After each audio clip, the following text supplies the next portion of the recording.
What's going on, guys? My name is Tommy. Welcome back to the channel and welcome back to another episode of Wednesday Afternoon Worship. Today, at the request of Mr. Riker Davis, we're cracking open the Starfinder core rulebook and a little bit of the Iron Gods AP as well. And we're going to talk about Triune. If you guys like what you see, and hey, really, if you guys want to see more Starfinder, hit that like button, hit that subscribe button, let me know in the comments. We'll keep this kind of content rolling for you, but for now, this episode of Wednesday Afternoon Worship was brought to you in part by Lord Menant. My friend, thank you so much for all your support. I'll see you at Doomsday Dawn. Now, let's dive in. Okay, so real quick, here's a disclaimer. I gotta do it. I don't like to spoil stuff. You guys have watched a lot of my videos and you've seen me dodge around a lot of things like in Reign of Winter or Serpent Skull, things like that. That would spoil really fun Pathfinder APs, but today there's just no way that we can make a video about Triune without spoiling the Iron Gods adventure path. You have been warned, this video will spoil the Iron Gods AP. Now, off that note, literally speaking, Triune means three of one.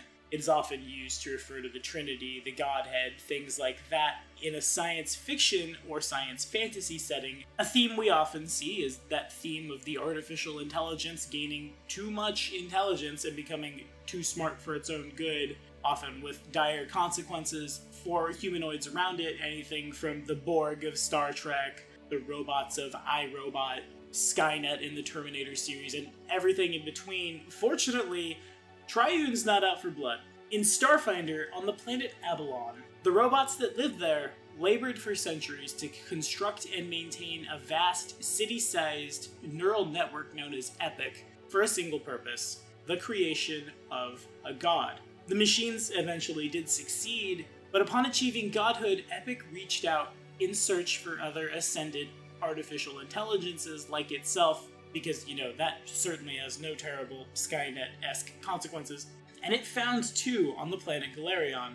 The first one we've talked about on Wednesday Afternoon Worship, and you can follow this card right here, to be directed to Bree, the goddess of constructs, clockwork things, invention in Pathfinder. The second comes to us straight from Iron Gods, an alien android's consciousness that had been uploaded into divinity known as the Iron God Cassandali. At speeds that were incomprehensible even to the other gods, the three opened themselves to one another, and they found not just camaraderie, but the opportunity for all of them to be so much more, and in the blink of an eye, three gods became one god with three aspects, Triune. In Starfinder, these three aspects are worshipped as three separate gods. Bry is worshipped as a goddess of invention, machines, and technology, known as the Precursor. Cassandali embodies technology's success in creating new forms of consciousness, thus the fabrication of life itself, as the Created, who also is the patron goddess of the android race. And Epic, known as the Transcendent, epitomizes the pinnacle of machine evolution. Also, Triune is credited for discovering and maybe even creating the drift, the cheap interstellar travel that we see in Starfinder, and that dissemination of drift-based starship technology to cultures across the galaxy is a big part of Triune's priesthood. It attracts hordes of mechanics and technomancers and things eager to learn the Church's deepest secrets. But this video is about Pathfinder. So we already talked about Bry, as we know, and Epic is a little too epic for Pathfinder in such a way that if we bring in the awakened god of machine dominance and evolution, it kind of, you know, sets the world on its head and maybe is the reason the gap happened. So we'll talk about Epic more as we move into Starfinder. Today, this video is going to focus on Cassandali as she appears as that aspect of Triune.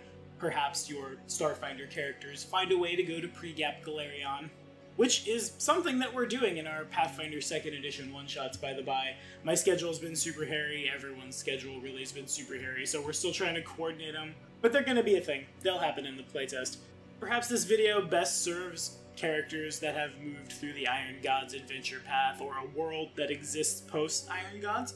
Anywho, again, Cassandali's the big focus today. And there's a bajillion different things you can do with her in Iron Gods when you literally build a god at the end of the game if things go right.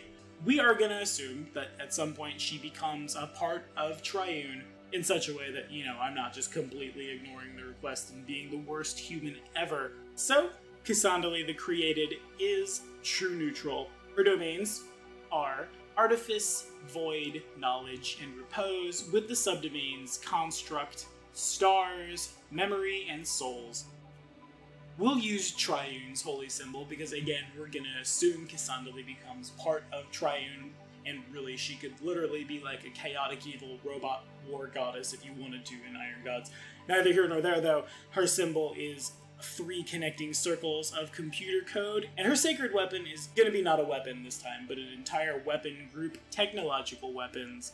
Because I'm sure out there's a lot of war priests who like to run around with rail guns and chainsaw swords and all these other crazy things that just don't have a god for their sacred weapon without taking weapon focus. So there you go, guys. A whole weapon group just for you.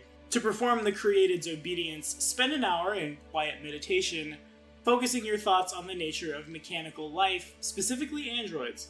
If you are such a form of life, contemplate your soul's experience in a mechanical form, and when this hour is past, find a stranger and attempt to teach them the difference between sentient constructs and things like tools and golems. If no such stranger exists, leave a note or a journal in a place where travelers could easily find it that contains the knowledge you would have shared that day. In return, you gain a +4 sacred or profane bonus on use magic device checks, depending on your alignment. Evangelist boons grant us Rusting Grasp 3 times a day, Heat or Chill Metal twice a day, or once a day Disintegrate. At level 16, with a simple look, you are able to dismantle crafted material into its base parts. As a swift action, you can concentrate on any item within 100 feet of you and damage that item. Attended items must make a fortitude save with a DC 10 plus half your hit dice plus your intelligence modifier, or lose half their hit points and gain the broken condition. If the item is already broken, it is destroyed. Unattended items receive no save. At 20th level, in your presence, technological items that would cause you or your allies harm often malfunction, as if they had achieved sentience and recognize your devotion to the Created, and through her, the 3, as a reason to not cause you harm, and possibly harm those that wield them. Mechanical weapons, such as crossbows, siege engines, and technological weapons have a 50% chance to not function. If that weapon has a misfire value, it increases by 2, and if an opponent using such a weapon rolls a natural 1 on an attack roll with that weapon, it critically malfunctions and deals damage to its wielder as if it had struck them instead. Sentinel boons grant us Magic Weapon 3 times a day, Abundant Ammunition twice a day, or once a day, True Strike. At 16th level, you gain proficiency with all firearms, siege engines, and technological weapons. You gain a sacred or profane bonus on attack rolls with such weapons equal to 1/4 your level, and at 20th, firearms, siege engines, and technological weapons you wield increase their critical modifier by 1. Critical hits you make with those weapons are automatically confirmed. Exalted boons grant us protection from technology 3 times a day, detect magic but only for technological items, magical or otherwise, twice a day, or once a day, irradiate. At 16th level, you gain the ability to bestow a small degree of sentient life on an item. This item becomes your familiar, using all the rules as normal for a familiar with 1 CP as per an animated object. This item must either be a tiny object or non-siege engine weapon, and you have telepathy with the object out to 60 feet. It loses any hardness it had as an object, and uses half of your hit points for its HP as a normal familiar. You gain a +2 on use magic device checks for being bonded with an animated object familiar, and at level 20, the object you have chosen as your familiar gains 10 additional CP and regains any hardness it had before being bonded. In addition, you may select one 1-point evolution for your familiar as if it were an Eidolon. This evolution does cost, however, 1 CP. Now, I've only played a little bit of Starfinder, literally like 2 sessions worth over at IOPC, playing an android operative worshipping Nyarlathotep, kill or convert the entire party with a really bad accent, because that was literally the first time I'd ever done a character voice, and I wish I could go back and not do that, or like strangle past Tommy so he didn't do that, I guess would be the better way to say it. But I was completely surprised today reading Triune's entry before making this video and realizing that Bry, a goddess who's kind of unheard of, but for the people who like Bry, is super popular in Pathfinder, having made the jump into Starfinder and being assimilated by another god. That's so cool. And that makes me want to play Starfinder just a little more. I've never made a character who worshipped Bry, or for that matter, Cassandali at the end of Iron Gods, but I could now. And I could play them in Starfinder with no real flavor change. It's almost like worshipping specifically the male half or female half of Gozra, who is the opposite of technology. And if you don't know why, hey, follow this card right up here. We'll talk about Gozra. In Pathfinder, though, again, if I were to play a character who worshipped this god, and really, again, it'd have to be Bry or Cassandali, because I think if Triune shows up in, like, medieval fantasy setting, everyone just kind of, like, has a big brain explosion and doesn't understand anything. They probably have a hard enough time understanding androids in the first place. An android is in fact what I would play. Or perhaps something like a Kasatha or a Lashunta or any of the Starfinder races that we see in Pathfinder, and we did cover those a long time ago, literally when Starfinder was released, here on the channel, and you can follow this card right up here. We'll send you to the android video, as it's the most relevant. Science fantasy is pretty sweet. I have a brother who's like 15 years older than me, because my parents are super cool, and when he left the house to go be an adult, he left all his He-Man toys laying around the house, and I kind of regret getting rid of them to a collector for money to go eat too much Taco Bell and drive around and be 18 and cool. We all know how that was. Because that's what we're looking at here. That's Numeria. That's something that isn't often seen in Pathfinder as a whole, but that's what you play. I'd play something like an android who worshipped, you know, the android who became the most famous and powerful, and as this religion is certainly like the most fringe religion on Galarion, my purpose becomes to spread that religion. And that definitely makes for a really fun campaign setting. So if I had a player who wanted to worship Triune, or again through her Cassandali or Bry in some weird wibbly wobbly timey-wimey thing, I don't know what's going on.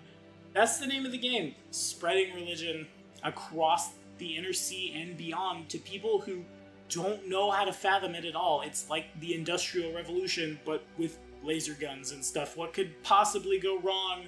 What do you guys think about Triune, Bree moving into Starfinder, Cassandali, the Iron Gods? Any of this? There's a lot going on here. Let me know how you're feeling about it in the comments below. Record Davis, I hope this video did enough justice to your request. Again, if you guys want to see it, we'll probably eventually move into Starfinder and we can cover it a little more in depth there. But for now, that's all we have for today.